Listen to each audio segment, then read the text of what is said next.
See, your next topic is about the models of CSR. Now, the point is, model of CSR is all about different concepts which have been given by different, obviously, authors. What exactly you can do to make yourself a corporate, a socially responsible corporate. Now, first is about the classic model, which about shareholder value theory.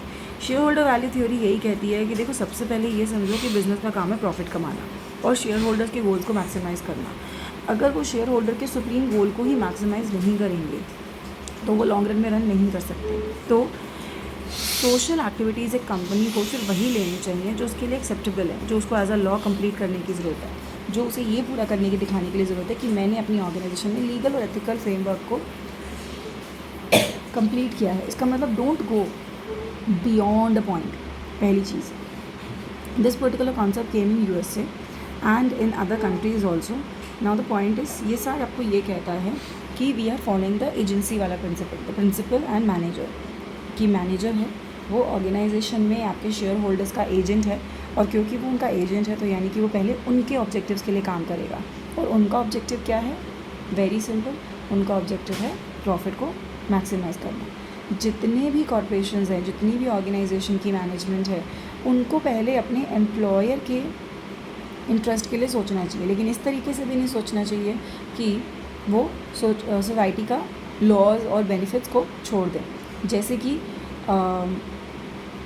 Suppose यार organisation में आपको profit earn करना है, profit maximise करना है, तो आपने बोला अरे मैं तो प्राइस मैक्सिमम कर देता हूँ, प्रॉफिट मैक्सिमाइज़ हो जाएगा. दैट इज़ रॉन्ग, क्योंकि यहाँ पे आप एथिकल नहीं हो.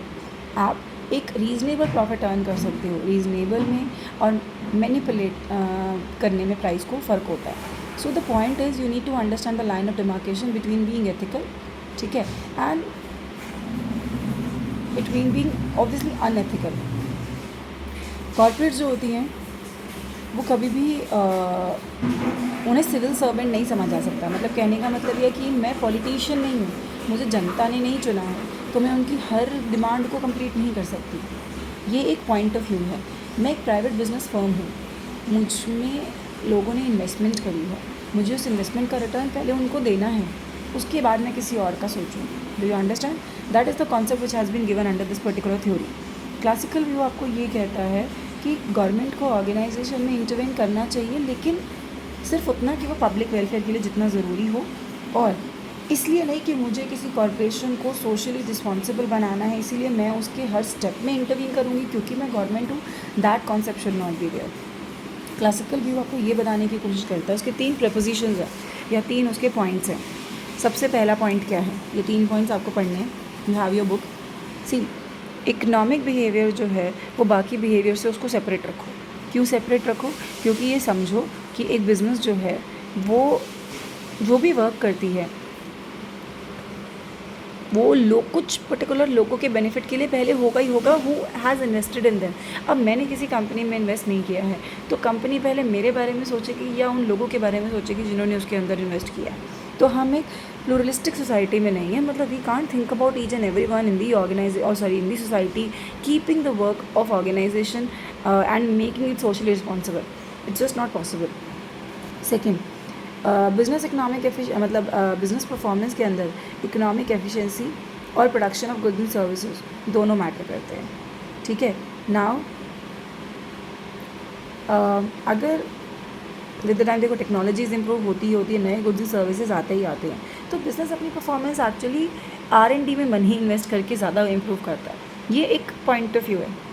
R&D मैंने इसलिए बोला क्योंकि उनको ये लगता है कि when they are putting there more money in research and development they will be coming out with the more and better and efficient product. क्योंकि टेक्नोलॉजी और इन सब चीज़ों के साथ साथ सब कुछ उन्हें मिलता जाएगा इन द सेंस कि उनके प्रोडक्ट्स इंप्रूव होते जाएंगे और वो ऑटोमेटिकली मार्केट में ज़्यादा बिकेंगे. This kind of philosophy is also there. Classical view आपको ये भी कहता है कि एक ऑर्गेनाइजेशन के लिए मोटिवेटिंग चीज़ एक्चुअली प्रॉफिट ही होता है. You are very socially responsible, people are talking about you, but you are not earning money, good amount of money. That thing is never a motivator. That thing is actually a demotivator. आपकी public image कितनी भी अच्छी हो, लेकिन अगर मैं simple language में बोलूँ आपकी जेब में पैसे नहीं हैं, तो फिर वो इमेज आपको कभी भी मोटिवेट नहीं कर पाएगी according to this point of view. ठीक है. So this was your classic model of shareholder value theory, which is important. Next is a very simple model, trustee model. C trustee model आपको ये कहता है, एक वो महात्मा गांधी की फ़िलॉसफी है कि जितनी भी बड़ी कॉरपोरेशंस होती हैं, जितनी भी बड़ी बड़ी ऑर्गेनाइजेशंस होती हैं, उनकी ओनरशिप अपने आप में डाइवर्स होती है, because they have a lot of share holders, ठीक है। और हर शेयर होल्डर का उसमें पैसा लगा हुआ है, हर शेयर होल्डर उसका ओनर हो जाता है, आई मीन कम से कम ट्रस्टी तो ज़रूर हो जाता है। So the point is, supplier of capital should not treat the wealth as their own but consider it as a capital which has been given a trust for the society।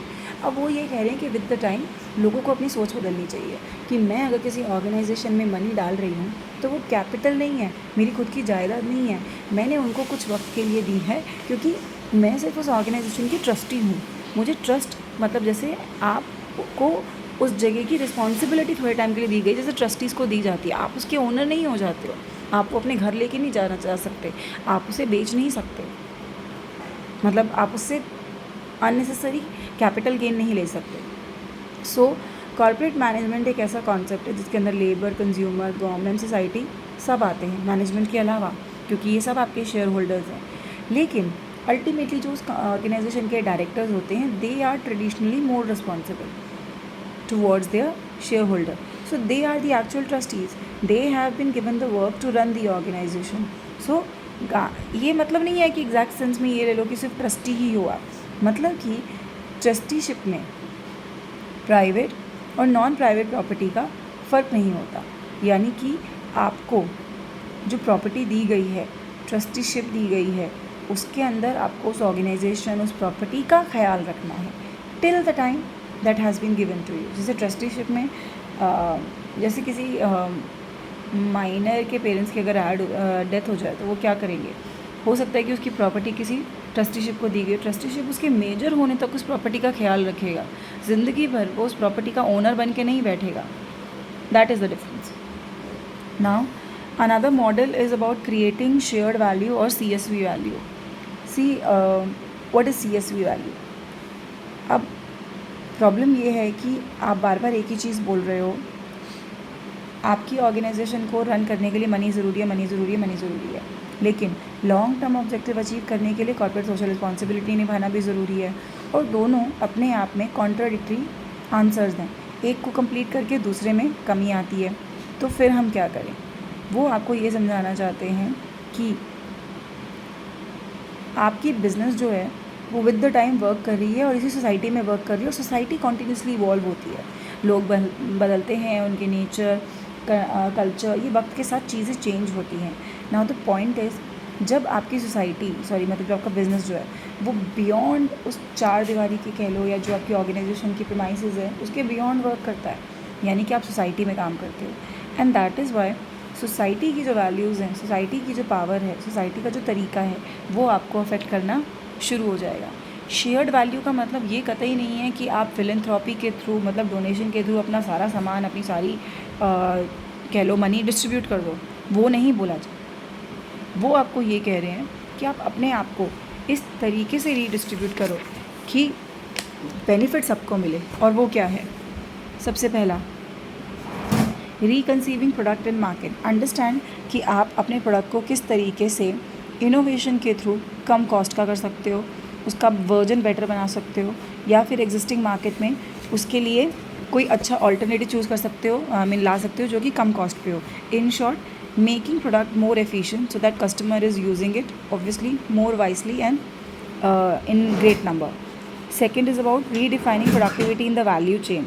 C, quality, quantity, cost, इन तीनों को जब भी आप improve करने की कोशिश करते हो, ठीक है, ultimately there will be a reliability of input and the distribution, क्योंकि आपका जो प्रोडक्ट है जब वो ऑल ओवर इंडिया या ग्लोबल लेवल पे कहीं पे भी रीडिस्ट्रीब्यूट किया जाता है, तो उस केस में आपके ऊपर रिस्पॉन्सिबिलिटी क्या होती है कि उसकी क्वालिटी अच्छी होनी चाहिए, वो इनफ क्वांटिटी में अवेलेबल होना चाहिए ताकि वो सबको मिल सके, कॉस्ट इम्पॉर्टेंट होती है, और जो इनपुट्स हैं वो रेगुलरली अवेलेबल भी होने चाहिए। पता कई बार ऐसे होता है, some of the companies, if you go for the cases, some of the company actually loss the customer because they didn't get the input. उन्हें वो प्रोडक्ट बनाने के लिए सामान ही नहीं मिला। क्यों? क्योंकि डिस्ट्रीब्यूशन चेन अच्छा नहीं था। So that value chain is also important. And enabling local cluster development. सबसे पहले ना अपने लोकल सप्लायर, अपने local infrastructure, local road, telecommunication, local talent, इन सबको भी कैपिटलाइज करना बहुत ज़रूरी है। कंपनी आपकी पंजाब में है, आपको एम्प्लॉय हमेशा दिल्ली का चाहिए, ठीक है, वाई ऐसा होता है? In that case you are actually putting pressure on your resources. So पहले आप अपने आप को एक रीडिस्ट्रीब्यूशन पैटर्न में लेके जाओ जहाँ पे आप खुद अच्छे से एफिशिएंटली वर्क कर सको। Next is the most important model जिसको मैं एक्सपेक्ट करती हूँ कि ये पेपर में आएगा, and please do it very seriously, Carroll model.